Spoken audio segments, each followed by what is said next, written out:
کلام خدا کی خدمت کے لیے میں دعوت دوں گا بشپ اکرام ڈینی صاحب کو تشریف لائیں گے اور خداوند کی آواز ہم سب تک پہنچائیں گے۔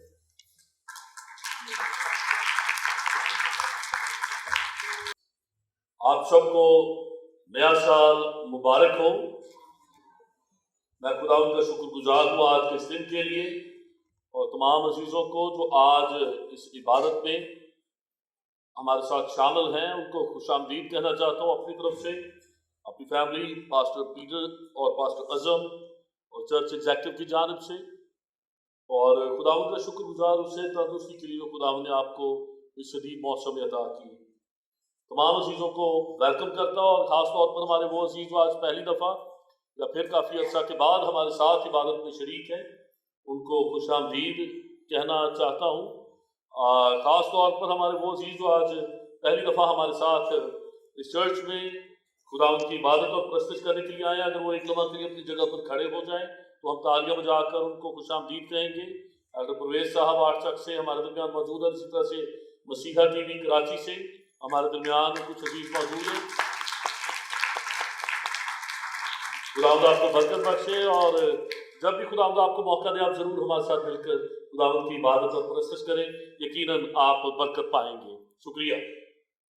میرے عزیزوں، آج کا جو حوالہ ہمارے سامنے پڑھا گیا ہے یہ خداوند کے کلام کا ایک بہت ہی خوبصورت حصہ ہے، اور خداوند کے ایک بہت بڑے خادم سی ایل لوئس وہ اس زبور کو بائبل مقدس میں جتنے ابواب ہیں ان میں اپنا سب سے پسندیدہ باب کہتے ہیں۔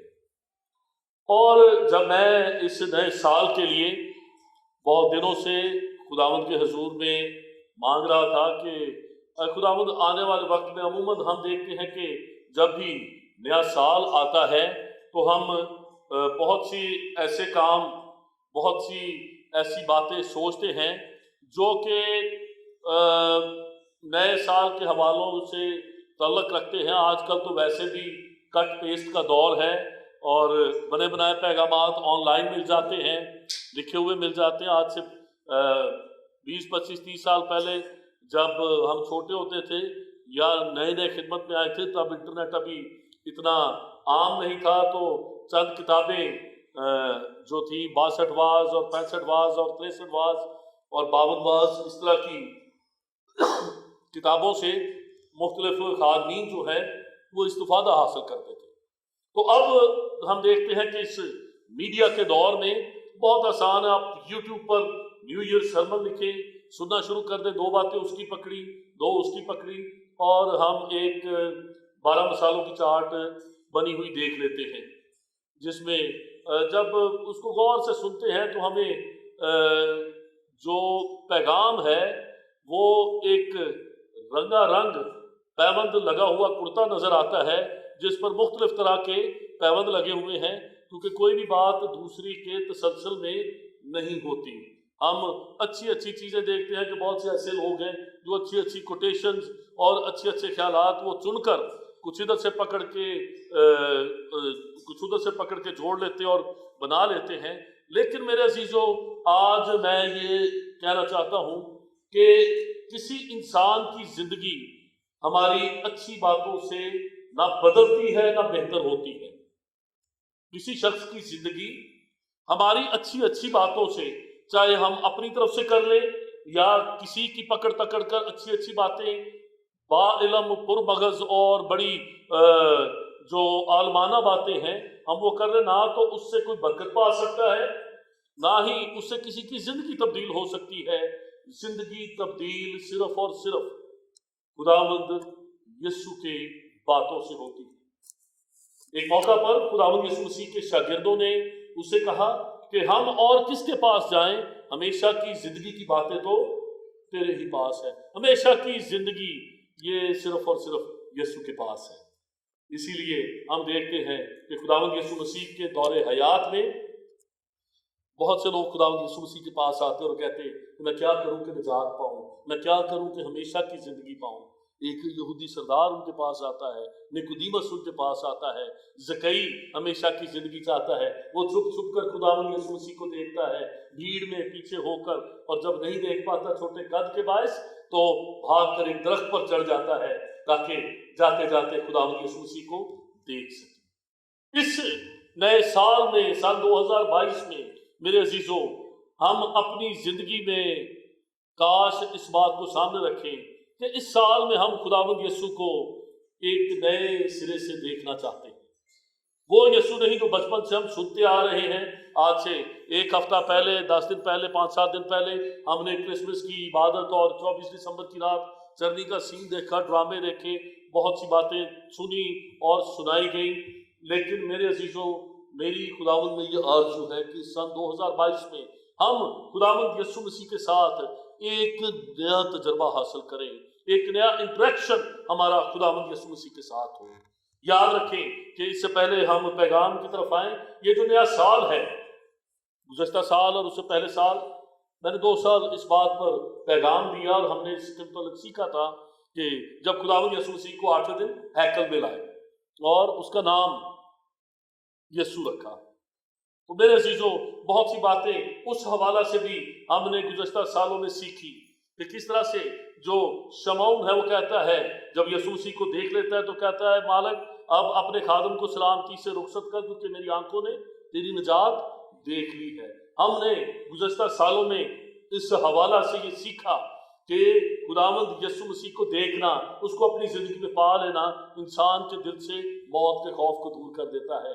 جو شمعون تھا وہ پھر مرنے سے ڈرتا نہیں تھا، وہ کہتا اب سلامتی سے مجھے رخصت کر دے۔ میرے عزیزوں، خداوند یسوع مسیح کا نام جب رکھا گیا، اس کے نام کے رکھے جانے سے ہی زمین بدل گئی، تاریخ بدل گئی، زمانے بدل گئے، انسانیت ہمیشہ ہمیشہ کے لیے تبدیل ہو گئی۔ جب خداوند یسوع مسیح کا نام اس روئے زمین پر آ گیا تو میرے عزیزوں زمانے 2 حصوں میں بٹ گئے، ایک زمانہ قبل از مسیح اور ایک زمانہ بعد از مسیح۔ یسوع مسیح کے نام کے ساتھ ہی ہم دیکھتے ہیں ایک نئے دور کا آغاز ہو گیا، ایک نیا سال۔ اگر ہم 1 جنوری کو 25 دسمبر کے ساتھ اس ان دنوں کو ماپیں تو ہم دیکھتے ہیں کہ وہی گنتی پوری ہوتی ہے جو ہمیں انجیل مقدس میں نظر آتی ہے۔ گو کہ کیلنڈر پر بہت سے سوالات ہیں، یہ ایک لمبی بحث اور ڈبیٹ ہے، آج میں اس پر بہت زیادہ نہیں بولنا چاہتا، ہم پھر کسی وقت اس پر سیکھیں گے۔ آج زبور 19 جو ہمارے لیے پڑھا گیا ہے، ہم اس کو اپنے سامنے رکھیں گے۔ اگر آپ کے پاس بائبل مقدس ہو تو گھر جا کر فارغ وقت میں ضرور اس کو خود پڑھیں، 1 دفعہ 2 دفعہ 3 دفعہ، آپ یقیناً خداوند نئے بھید اور نئی برکت آپ پر ظاہر کرے گا۔ لکھا ہے میر مغنی کے لیے داؤد کا مزمور، آسمان خدا کا جلال ظاہر کرتا ہے اور فضا اس کی دستکاری دکھاتی ہے۔ آگے خاص جو ہم آج کے دن باتیں دیکھیں گے وہ 2 اور 3 آیت میں ہیں۔ دن سے دن بات کرتا ہے اور رات کو رات حکمت سکھاتی ہے۔ نہ بولنا ہے نہ کلام، نہ ان کی آواز سنائی دیتی ہے۔ ان کا سر ساری زمین پر اور ان کا کلام دنیا کی انتہا تک پہنچا۔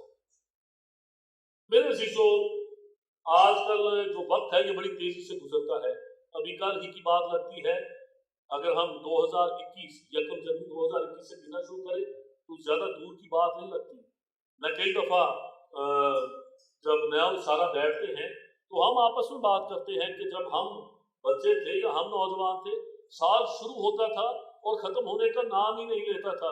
گرمیوں کی چھٹیاں جو 3 مہینے تھے، ایک لمبا عرصہ لگتا تھا۔